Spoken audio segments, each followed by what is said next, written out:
Hey y'all, and welcome back to yet another YouTube video. I am sorry that it has been so long since the last one. I live in a World Cup host city, so I've been outside having a lot of fun at watch parties and whatnot for the past like 2-3 weeks. But now that the World Cup is winding down and the watch parties are becoming fewer and farther between, I have time to do more videos. So today I'm going to be doing an anime review, and today it's going to be on Agents of the Four Seasons: A Dance of Spring, which was one of my favorites from the last season. I really enjoyed it. It was such in my opinion, well-written show, really thoughtful with a lot of the stuff, and visually stunning as well.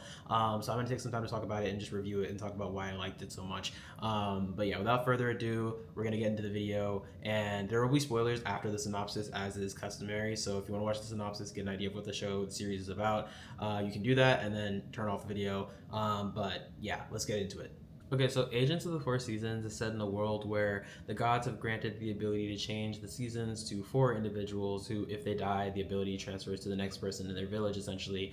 But these people are tasked with upholding the balance between nature and the seasons, and they have other abilities also that like correspond with their respective season, like being able to control animals, grow plants. One of them has like regen abilities, which is kind of crazy to see.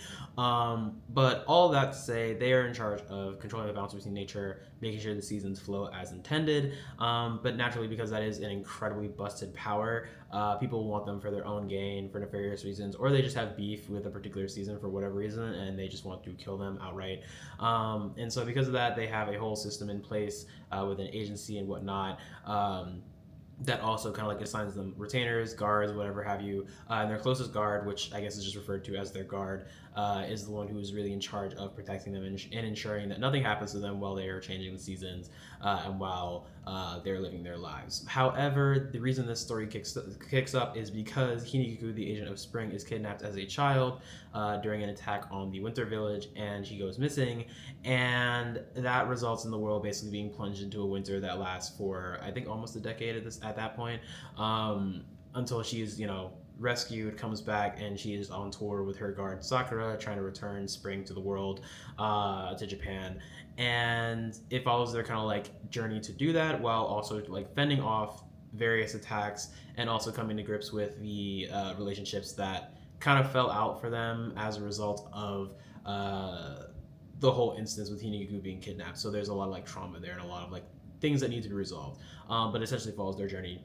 bringing about spring, discovering themselves, discovering who they are in this current dynamic that they exist in after everything has happened, and trying to rebuild their own relationships with other people. And it's really nice. I enjoyed it. It was like just a I don't know. Like it's a series that hits you in the gut. It's written by the same writer as Violet Evergarden, so that didn't surprise me. But I was just like, there's probably like, I don't know, 3-4 episodes out of the 14 for this season that don't end with me feeling some level of emotional trauma. But they are really good. So yeah, that's like the basic overall synopsis of the story, and I'm gonna get into some of the other points that I liked about it. So if you're sensitive to spoilers, there will probably be spoilers after this point, so just click off the video. But let's get into the rest of it. Okay, so first off, I do want to talk about character designs, because character designs here are really, really, really solid. And I love how each of the pairs, the agent and guard pairs, are reflective of the seasons that they represent, essentially. Like, for example, you have Hinigiku and Sakura, who are the agent and guard of spring, respectively. And Hinigiku has her, like, spring kimono that she wears the entire time, which is really cute. It's, like, patterned. Like, you can tell it's very spring vibes. It's a spring kimono, basically. And Sakura, while she is wearing, like, the kind of, like, basic... she's kind of wearing like a basic kind of like suit that a lot of the guards wear. She does have like spring colors sprinkled into her outfit, essentially. Like that would indicate that she is the guard of spring, especially the primary guard of spring. Same thing with the summer pair, Ruri and Ayame. Ruri has the summery dress deal going on, while Ayame has the suit that has like influences of summer in it. And the fall pair, you have Nadeshiko and Rindo. Nadeshiko wearing fall colors, fall outfit, fall kimono type deal. Especially because she's the youngest of them all. I don't even know how old she is. She's probably like what, 8 or something. But she's wearing those colors, and Rindo, now that I think about it, has probably the most colorful outfit, which is honestly kind of ironic considering how he was introduced. But he has the most colorful outfit, and it is also kind of like autumn patterned, or like it does kind of like match what Nadeshko's wearing. And then you have Rose and Itecho, who are the winter agent and guard, who are primarily wearing black because they are winter, and that's just dark, cold, whatever. So yeah, I do really enjoy that the colors are reflected or like are reflect what season these guys represent, which is really nice. I also really like the antagonist designs because Misuzu is a great antagonist. I'm gonna get into her later, but I really like the way she. I don't know. I felt like her design was very like it conveyed that she was kind of unsettling and not there all the way. Like, like it really got to the point where it's like, okay, like she's intimidating, but like also there's a screw loose in there. And you can kind of see that in the way the face is constructed, but also the way like her outfit is. She's kind of like she's exuding that like dominance outside of herself. And it's a little unsettling to look at her almost sometimes. And you can kind of get why Hinigu reacts to her the way that she does, even outside of the things that she did to Hinagiku while she had kidnapped her. But yeah, really great character designs here. And seeing them all at the end as well, because at the end they kind of have like their own like 4-season ceremony, and they all have like their own distinct kimonos for that as well, that are also reflective of the seasons that they represent. Really great stuff there. So it's just a visually pleasing anime in that aspect. Speaking of being visually pleasing, we have the animation itself, and every episode of this show was a treat for the eyes. Just watching, and part of it is because Hineiku is moving across Japan and changing the season from winter to spring as she goes. And as she's doing this, she does like a dance and like song and stuff, and like there's a lot of like really great just animation on display here in terms of like that transition happening. But the action sequences are also nothing to scoff at. Like there's a moment where the summer house gets attacked by insurgents essentially, and we have to like watch that kind of like play out. And the fight scenes between like Sakura and these insurgents and Ayame and these insurgents is just really, it's just really well choreographed, and it just looks really really clean. In a way that I'm like, oh yeah, like I wasn't expecting a lot of action out of this anime, and I don't know what I was expecting going into it, but I was really pleased by the action sequences. Same thing with like later in this season, there's a lot more action as you get closer and closer to the climax, where you get to see the agents use their powers on display, like using their abilities to summon animals to attack people, using like either regen abilities that Nadeshiko has to like literally heal people. You've got Rose using his ice ability, probably, and honestly, aside from Hinegiku, probably the strongest one there, just because, and it would make sense considering they were both involved in the insurgent attack, and she was kidnapped, and one broke out of the kidnappers' facility on her own by manifesting her ability. But the two of them have probably the most experience with dealing with insurgents, so that is also going to there. But again, I'm getting distracted. Their abilities being animated looks so great as well. And even like the smaller emotional moments, like for example, there's a moment where Sakura is really opening up to Hinegiku about like how she doesn't want Hinegiku to engage with Rose or Tesho because she feels like they abandoned them. And Hinegiku is telling her like, hey, like I want you to like move on. I want you to like let them in, be able to forgive them. And it's a very intimate moment, but like the animation there is also really stellar. Like it looks great. There's just a lot of really great moments that I feel like, especially when like you're looking at like Hinegiku's like flashbacks, when you're looking at this kind of thing that happens where I'll get into it later, but it where Hiniku is like her separate personalities. There's one that like there's a sequence where there's a tree that's fully in bloom, and there's another one where there's a tree that is essentially dead, and it's just they're reflected in the water. It looks great. But yeah, just really great animation stuff all the way around for that. And on top of that, actually, the soundtrack is also really good. I love listening to the soundtrack. I don't know if they've released the full thing anywhere, but I hope they have, because I really enjoy a lot of the songs in that as well. But animation, soundtrack, go crazy for this one. I love them both. Okay, so getting into some of the writing aspects that I liked, I really enjoyed how this anime engaged with trauma and the differing types of trauma and how that impacts people in their relationships. And it doesn't just do this with the protagonist, it does a really good job of this with the antagonist as well. And I'm honestly going to start off with that because when Misuzu is introduced and we get to learn, like, I already was kind of like, whoever kidnapped Hinigiku and subjected her to essentially years upon years of torture and emotional distress to the point of her own trauma, which is the Hinigiku that went into that situation, dies mentally, and a whole new person is created in her mind that is the new her, that is the one that eventually escapes and the one that everyone is interacting with essentially. Whoever did that or whatever they did, I was like, this person is terrible. Like objectively, like there's no way that this person is just like has any sort of like good things going for them, or like not even good things, but any sort of like what could drive a person to do this to a little girl essentially. Enter Misuzu, and once we're introduced to her, I'm like, yeah, she's got a screw loose. She's like definitely like she crazy. But once we get her backstory and realize that she was in a situation, and this doesn't excuse what she did, because she did a lot of really horrible stuff and would have done even worse had Hiniguku not broken out. But once you see her backstory of essentially being helpless, being put in a situation where she is abused and assaulted essentially throughout her life, essentially she has a child, the child is killed, essentially she does not have like, she suffers all these different things that would break a person thoroughly, and she exists in a world where there are these people who can do all these extraordinary things with their powers, and no one came to help her. So she feels like, I was helpless. These people should be using their powers to do more. They shouldn't just be changing the seasons. Like, they should be doing more outside of that. So on top of like having this animosity and this disdain for the season, she also latches onto Hiniku as her like surrogate daughter almost when she like kidnapped her. So she has this really twisted way of showing, she's like, oh, like you're my daughter, like, like you should do what I say. And if Hiniku doesn't do what she says, she pushes back. She is like just hitting her, doing all these like other sorts of things that like are physically and emotionally abusive to her, towards her, and Hiniku is, it leads to her essentially like suffering a mental break. But I say that to say that this is a really good example of an antagonist who is a scumbag through and through, in terms of like what they've done to the other characters. And I think it shows that trauma, if like not properly addressed, or if you don't have anyone who's like actually like going to be community for you, you're going to end up hurting other people, or you could end up hurting other people in ways that you were hurt. Because you look at what happened to her and what she did to Hinigiku, you're like, you basically did the same thing that happened to you to someone else, and it's kind of crazy. But getting into Hinigiku as well, and Sakura, Hinigiku is again the star of the show because this is Dance of Spring. Her whole thing was, grows up as essentially the illegitimate child of the previous agent of Spring and one of the Villager Spring's kind of like higher up families, essentially. She grows up ostracized, people don't like her, and then she is introduced to Sakura. Her and Sakura develop a very close bond, but then she is separated from Sakura, protecting her, Rosei and Itecho, during the insurgent attack. And she suffers that mental break when she is essentially tortured and beaten, and all these things happen to her over the course of several years.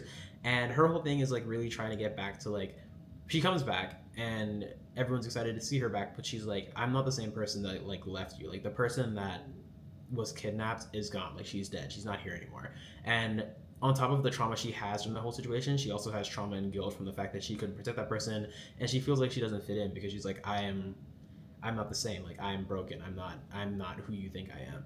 And it is really nice to see a lot of the characters kind of like reassure her throughout the season that like, you are like, it doesn't matter that like, the previous version of you is gone. Like, we love you for who you are now. We care for you for who you are now. And something that Roxy says like at the very end of the season, where, and something that you really needed to hear, was like, thank you for protecting the girl that I love for so long. He thanks this current version of her for doing what she could to protect the version that died. And that's something she needed to hear, because she, at that point, had been beating herself up about the fact that I'm not the real version, and I feel like I let the real version down and I let her die. And that's really cool to like see that kind of like progression of her arc to accepting herself as she is, and accepting that people love her for who she is. Sakura is another really interesting case here, because Sakura is, I don't want to say, she's not really an opposite. Sakura is herself throughout this entire series, but she goes through a abandonment essentially, where she's an outcast in the Spring Village, until she meets Hinigiku and becomes her guard, and she loses Hinigiku. And she's like, okay, well, we're going to search for her, right? The Spring Village gives up after 3 months. They're like, okay, well, I mean, if she dies, she dies. We'll get another agent, like, immediately when that happens. So, whatever. The Winter Village is like, okay, we promise we'll help, like, keep searching for her. But eventually, Winter gives up. And Sakura is left to search for years for the only girl that matters to her. And, living in alleyways, living for rage, for vengeance, all that jazz. And essentially developing a hatred towards everyone that isn't Hinigiku, basically, including Rosei and Itecho, who were their very close friends up until the insurgent attack, and pretty much a little while afterwards while they were helping to search. And her whole arc in this series is learning to accept those people, let those people in, understand like the way she feels, but accept that the circumstances, especially for Rose and Itecho, because it's not that those two wanted to stop searching or that they like stopped entirely even when the Winter Village stopped.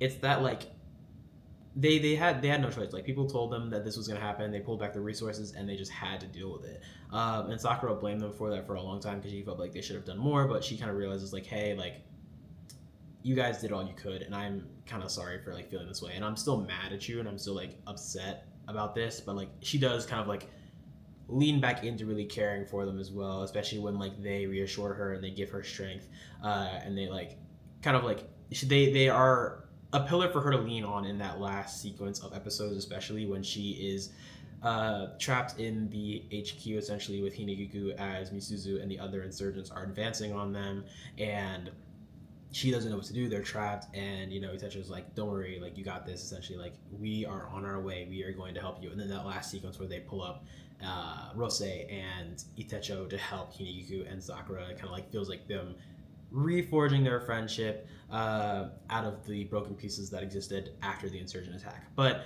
that is just a small dip into the trauma aspect of it, because there's a lot of other and I assume we'll get more as the seasons roll out and as the novels have rolled out as well, of like a deeper look into the trauma associated with these different agent guard pairs, because Summer's got their own stuff going on and Fall's got their own stuff going on, and we've already touched on what Winter's got going on. So there's a lot of trauma in this series, but I just wanted to focus on the spring pair specifically because they are the stars of the show for this specific season and segment of the series. The thing I think this anime writes really well is codependency.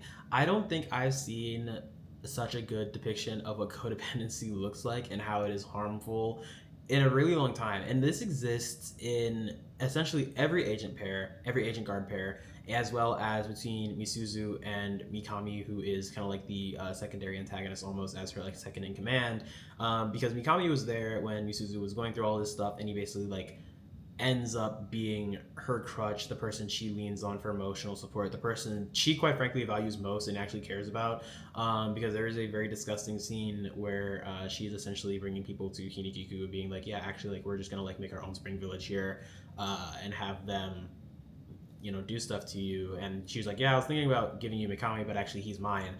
So it kind of shows that really twisted like possession she has over him, and how they are both kind of like that, because even at the point like in the latter episode, she falls from a great height and Mikami runs to like try and catch her and also ends up falling. And had Hiniku and Rose not intervened, the two of them would have died. So it's like it goes both ways. Like Mikami really does care about her as well, because he's seen her go through all these things, and he is also kind of like her guard in a sense.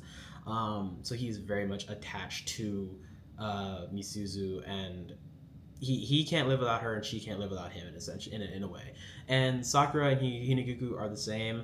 When they were kids before the insurgent attack, Hinagiku was again ostracized, lived basically in a manor by herself, not really much interaction with other people from the spring village other than like, you're the agent, so we have to treat you kind of well.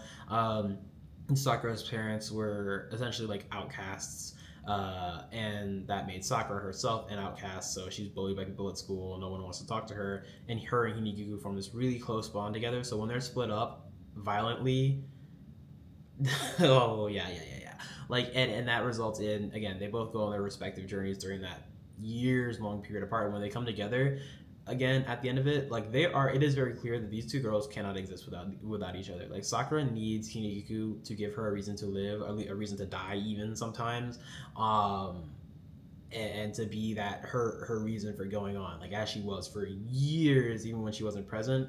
And for Hinagiku, Sakura is almost like, Sakura for a long time serves as the only reminder or the only real source of like love and care for Hinagiku, because the Spring Village didn't care. Even when they got Hinagiku back, they were like, man, she's broken, we don't care.